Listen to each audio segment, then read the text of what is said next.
As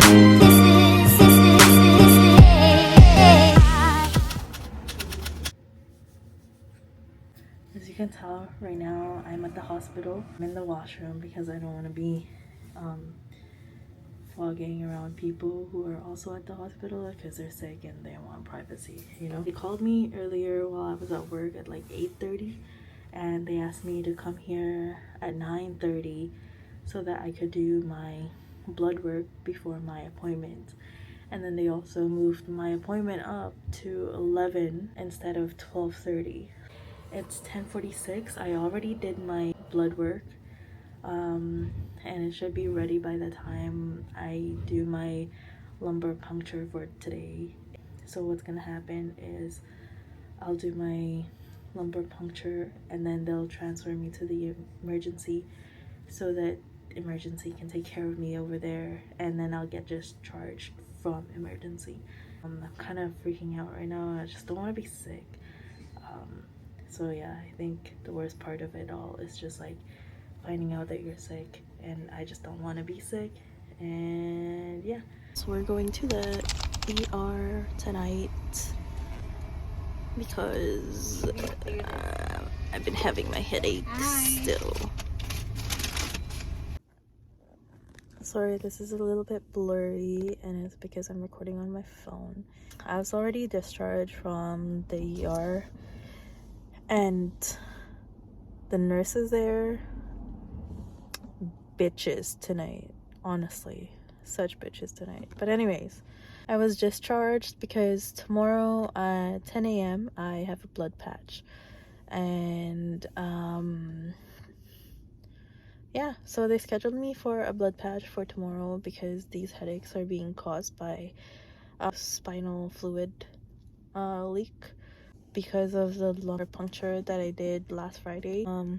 We're at Kat's work right now. Well, I'm in the car. Kat's just getting her laptop because she's going to be missing the day tomorrow to just drive me to the appointment and be my support for the appointment tomorrow because my mobility afterwards will be limited with what I can do because I have to lay still. And then yeah, she also just has to be there just in case anything goes wrong or anything, but nothing really goes wrong, hopefully. But anyways, I'm talking too much. We'll check in with you tomorrow. Okay, so towards the end of November last year, I started getting these headaches that would come and go, but it was pretty consistent. So after like 10 days of having these kinds of headaches, I went to the urgent care. And then when I went to the urgent care doctor checked up everything, checked my nervous system, I think that's what it's called, when they check all of the reflexes and everything. He checked that. He looked at my eyes with just his lights, and then looked at my sinuses and my nose and my throat. Everything seemed normal except that maybe I had like a mild irritation on my sinus, and so he concluded that it might just be some sinus headache that was causing, my headache, or it was just my sinuses that was causing my headaches. And then so he sent me home, told me to drink lots of fluids and take Tylenol and Advil together to fight the headache. Shortly after, I went to Calgary. When I was in Calgary, I was still having some sinus issues, and we told you in like our previous vlog that I was doing sinus rinses in Calgary, and that was helping a little bit because I had like a lot of mucus come out, and I thought that would fix everything, but it didn't. Then I started noticing more and more that the headaches were still present, and it was the same headache still. These headaches, they felt like a lot of pressure on my forehead, on my eyes, and it feels like the entire world is about to go quiet in my ears. So there's also that sensation, and I could almost hear my heartbeat in my ears, if that makes sense. And that would only happen when I'm going from sitting down to standing up. Usually that's when I notice it the most. After a couple of minutes, it would usually just go away, and then I would just have no headache. Last Wednesday, January 8th, I had a therapy session, which I usually have, but their couches are really low at my therapy office. And so when I stood up, immediately felt the headache come on. And then I could feel my eyes start to get a little bit blurry. And then I was starting to feel that tightness in my ears and tightness in my eyes and my forehead and just around my head. And then, as always, I just assumed that after I let a few minutes pass, if I go for a walk, it'll all go away. So I started walking towards my office because we parked there. And then when I was walking, I was starting to notice that when I was looking at the other people, that their faces were weird. And I started noticing that their faces were weird because I could only see one of their eyes. And it was a really strange feeling and observation. So I started kind of like internally freaking out that this was happening. And then, but I still continued walking back to the office, and I was texting Kat while all of this was happening, and I was texting Kat that I need to get more decongestants. And so I went to that pharmacy and I looked for decongestants. Then I came back to the car. When I came back to the car, sat down, I still had the headache. At this point, it has been like 10 minutes or 15 minutes, 20 minutes, something like that since I came from that really low couch, and I was still having these headaches. And so I was like, this is different, this is weird, I just want to get home. And then so Kat got in the car and we started driving. I started driving, but all of a sudden all of the lights were really starting to bother me, and I couldn't really focus on driving. So I told Kat to switch with me. Then she started driving, and we were driving. We were almost on Kingsway, and I could feel this sharp tingling pain coming from the back of my eye, my left eye, and it was starting to get really bad, and it was like really persistent. Like it was just gradually just getting worse and worse. And then after that, I asked Kat to maybe let's just go to the emergency because I feel like this might be an emergency. I really don't feel good. And at this point, I was freaking out because I thought that I was having an aneurysm or a stroke or something. And so we get to the emergency room and I tell the triage everything. I see the doctor maybe like an hour later, and that's pretty fast for emergency here. And then after that, I got a CT scan to make sure that everything is okay, nothing is really happening that's life-threatening or, like threatening at all. So I got the CT, and after I got the CT, I was put in this bed. And then the doctor came and talked to me about how everything came negative from the CT, which is good. They didn't see any tumor, they didn't see anything to flag. So they think that the headache that's coming from the pressure of like going from sitting down to standing up, they think that it's excess fluid that's going into my brain whenever I sit or stand. And so to relieve this pressure, they wanted to perform a lumbar puncture. And so a lumbar puncture is this procedure where they take a needle and they go into your spine somewhere. This is all medical. I'm not in medical, and I don't know if I'm saying this right.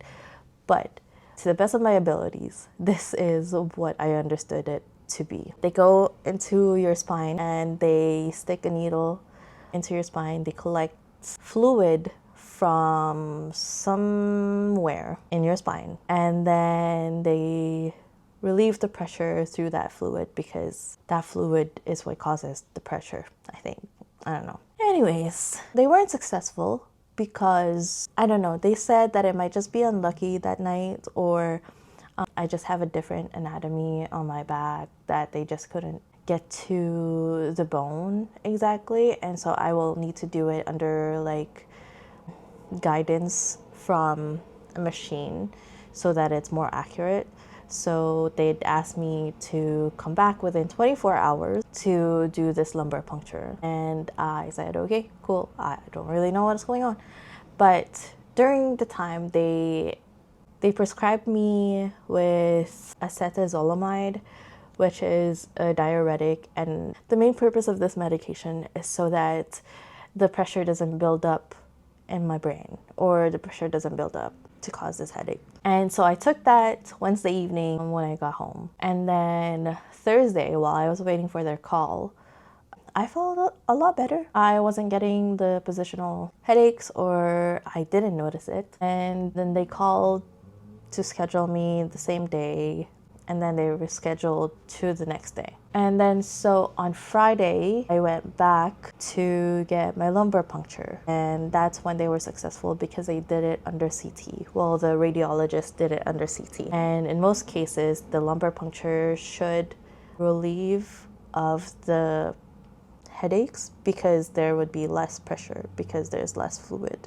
But over the past weekend, I haven't had the best time with the after effects of the lumbar puncture. So there's this thing called post lumbar puncture headaches, and it happens at the top of your head, the back of your head, but it's a different kind of headache than what I was feeling before. But it would only happen when I'm sitting up or I'm standing. So when we went to Costco, that was slowly building and building and building, and I got a headache, and it was insane. And then it's usually fixed by coffee or by laying flat. So I usually fix it by laying flat, but it's not supposed to last a long time. And so on Tuesday, I had a doctor's appointment that I had booked like 2 weeks prior to all of this. And I was telling my doctor that I'm feeling this way after a lumbar puncture. And my doctor told me to go back to the and tell them what's going on, and that she thinks I need a blood patch. So what a blood patch is that they take a sample blood from somewhere in my body, I think they said arm, and then they inject that into where they got my fluids, so where they did the lumbar puncture. And the purpose of that is so that it creates a blood clot, and so there is no leak, because apparently these headaches are caused by leaks. Yeah, so I went to the ER on Tuesday evening when Kat got home, and then I had the same doctor to Mount St. Joseph, which was nice because she already knew what was going on, and she already knew that I got this done, everything. And she was like, okay, yeah, we'll schedule you for a blood patch, and just come back the next day. So Wednesday, we went back to the emergency because that's where they were doing it, and that's where I got scheduled. And then when I got there, it was supposed to be an anesthesiologist that was going to be doing my blood patch. And so they put me in this room, and the anesthesiologist came and talked to me, asked me about everything that's been happening and everything that's going on, and what I'm feeling, and her recommendations and everything. So what she had said, the initial headaches that I was feeling was because of pressure in my brain. And they relieved that with the lumbar puncture, but the lumbar puncture ended up giving me the post-lumbar puncture headaches. And the body is just supposed to balance everything out. But then, since I'm taking these medication for the pressure, my body is trying to do it, but it's not letting me get there. So it's what's causing my lumbar puncture headaches. And yeah, so that's that's what it was. So basically, I didn't get the blood patch because it wasn't recommended. They said that they recommend, or in the patients that require the blood patch, they found, or the literature found, that it's very successful in patients who have had an epidural or a post-lumbar or a lumbar puncture where their pressures were normal. And since I don't have a normal pressure, then there's really no way of knowing if it would help or not, because what they took out might be what they will put in blood to create this blood clot, and that might result to again messing up with my pressure and building it up, and then I might get the other headaches again. I don't know. So right now I don't have a diagnosis on what's actually going on, but I do kind of know what's going on because they have a feeling that it's something called IIH, which is idiopathic intracranial hypertension, and it's called idiopathic because they have no clue why it's happening, and it doesn't happen to everybody. And yeah, the symptoms of it have the same symptoms as a tumor, so it's also called pseudotumor cerebri, and it's called pseudotumor because it feels like a tumor but there's no tumor. So yeah, that's great news that I don't have a tumor or cancer or aneurysm or stroke. But it is something that we kind of have to deal with right now. But the good thing is sometimes you go into remission with IIH, with a better lifestyle, a better BMI, and a better healthy living or a healthy life. So yeah, we were already on the way to like doing all of that anyway, but right now there's just like a reason for us to take it seriously because we have to. It doesn't cause death or anything, but it could cause blindness due to the pressure that it has on the optic nerve. So I just have to watch for that. I have to watch my weight because that's a better BMI is a better chance of going into remission. But yeah, as I said, like nobody really knows why it happens, and it doesn't happen to everybody. So like if you're fat right now, if you're overweight, if you're not in the average of your age and your height, don't worry, it might not happen to you.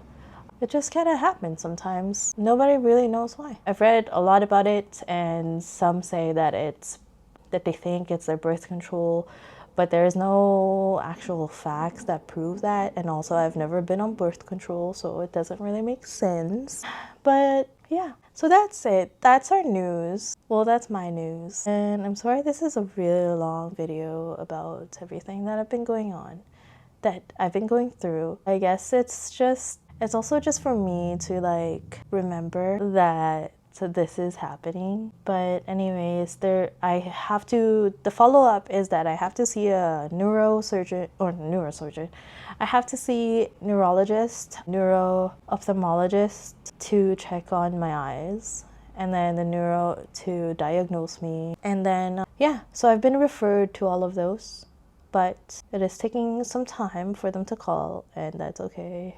It is what it is. And I'm a little bit freaking out because we're about to go to the Philippines and I have all of this going on, so I'm kind of stressed out about it. But if anything, at least I know that it's like there's something happening and I know what's going on.